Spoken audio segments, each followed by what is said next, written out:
Hey, welcome to the Christ Revealed YouTube channel. I got a great interview coming up for you. Really great to be here with you. Enjoy this interview. What's interesting, I think, in part, is that, okay, you're born in a Christian household and you've committed your career and life and faith and spirit to this. What about the parents that are Christian, but their entire life and career is wrapped up in something very independent of Christianity? Whatever their job might be in any type of a company, maybe in a blue collar world, or maybe they're professionals or what have you, and they haven't had the I guess I could say the experience of getting deeply academic into being able to build their confidence based on a lot of education and reasoning that's gone on, yet they want to still live the Christian life, have a Christian household, etc. What are the resources, or what do you think are their challenges and solutions in that particular scenario? Yeah, I'd say a few things. I'd say parents don't have to be the experts on everything. I'm not the expert on plenty of things in my life.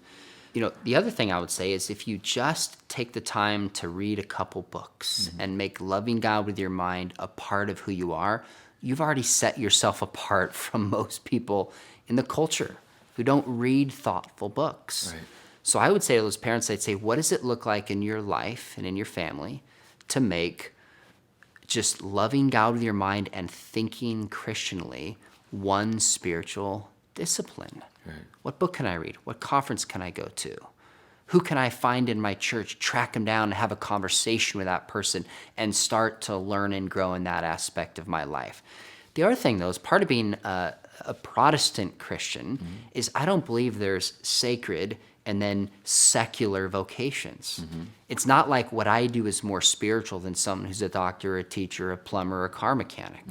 As I look scripturally, it was Abraham Kuyper who said, there's not a square inch of creation out of which God does not cry out, it's mine. So whatever profession you have, what does it look like to love God and honor God and serve God through that profession? That's a question that we need to be asking. Now, sadly, a lot of Christians don't ask this question. I met two mechanical engineers who had been in church their entire lives, and they were in their 30s. And I said, what does it look like distinctly to be a Christian mechanical engineer? How do you apply your faith to your profession? They looked at each other, they looked at me, and they said, I don't know, we haven't thought about that. And I thought, what a shame. So their spiritual life is Wednesday night Bible study, Sunday morning at church, but they're not actively thinking through what it means to be a Christian, to live out their profession in the workplace. So it becomes compartmentalized. It absolutely becomes compartmentalized. And that, I guess this is a very interesting point, because they're trying to mechanize their Christianity or their faith as compared to it being a spiritual experience that's a part of every aspect of their life. So in a sense, and I guess that can get frustrating, right? I mean, if there's people who are living sort of this compartmentalized or mechanistic faith, they're going to probably be frustrated with what their experience is as compared to saying there's I have one view that applies to all the important categories of my life: my parenting, my health and fitness, my career, my finances. I mean, everybody's got all these important categories of life, but if you compartmentalize the spiritual side, is what I'm hearing, and kind of separate it from everything else, you're still not really having the experience. I think that's right. Deuteronomy 6:4, which is arguably the central passage of the Old Testament. When Jesus is asked, what's the greatest commandment? He cites the Shema, this passage, love God with your heart, your soul, your mind, and with your strength. And then he says, talk these to your kids. This is Deuteronomy 6:4 in the verses that are following by Moses. He says, talk to them when you wake up in the morning, when you lie down at night, when you walk along the road. In other words, what Moses is saying is make God a natural part of the rhythm of your life.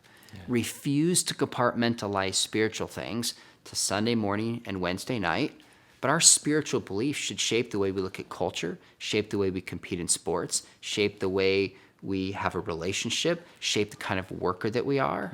This is what it means to be a Christian, to have a holistic worldview that shapes everything that we do. And I think when we begin to think this way, we avoid the frustration that you're talking about. It's very liberating. Yeah. There's a peace of God in a sense that every single day how I live my life matters for eternity, for the kingdom. Right. That's when the Christian worldview moves just out of church Sunday morning. And frankly, it's the exception that I've seen of churches that really help carefully teach a worldview and connect what is taught Sunday morning to people's lives and their jobs and their career. Now, of course, churches are challenged. They have 45 minutes. They have limited resources of time. I get that. But that's one of the challenges today. We live in a secular world so committed to compartmentalizing your faith. And yet Jesus says, I created everything. Faith should affect every single choice that you make. That's empowering to live that way as a Christian. Have you seen people who have recognized their compartmentalized spirituality or their faith in Christianity and then have made the switch? And what did you see unfold when that happened? I think I see people just realize that, one, instead of pointing at others to be the Christian experts, oh, my youth pastor will do it. Oh, my pastor will do that. Oh, the missions pastor. People begin to take responsibility in their own life and realize, oh, I could lead a Bible study. I could learn how to have better spiritual conversations. I could learn to just engage people around me more thoughtfully. So it begins to transform the way people live. So rather, if you think about it this way, I saw a study about happiness, and it said that there were 3 levels of of way you think about a job. One is a job, second is a career, third is a vocation. So a job is something you get and you move on. A career is long-term. A vocation is a sense of a calling, Right. a higher, deeper purpose in life. There's actually people that had a vocation that were the most happy about life in sense of a contentment. So when Christians realize, I'm not just going to work to get a paycheck, I'm honoring God through my work. This is an opportunity God has given me, and how can I represent Christ in how I do my job? And what would it look like to help other people come to Christ through my profession? They start to ask these questions and build a worldview. It moves from just having a job or a career to a vocation, which just gives life such a deeper sense of meaning to it. Well, purpose, right? Now suddenly their purpose is expanded regardless of what their job is. It just adds more meaning to it. I think that's right. Yeah, so fascinating. So how important is community in having a Christian faith as far as being a part of a community? Well, I think we live out based on what we believe. So studies have shown that people who describe themselves as Christians live no differently than people who don't in America.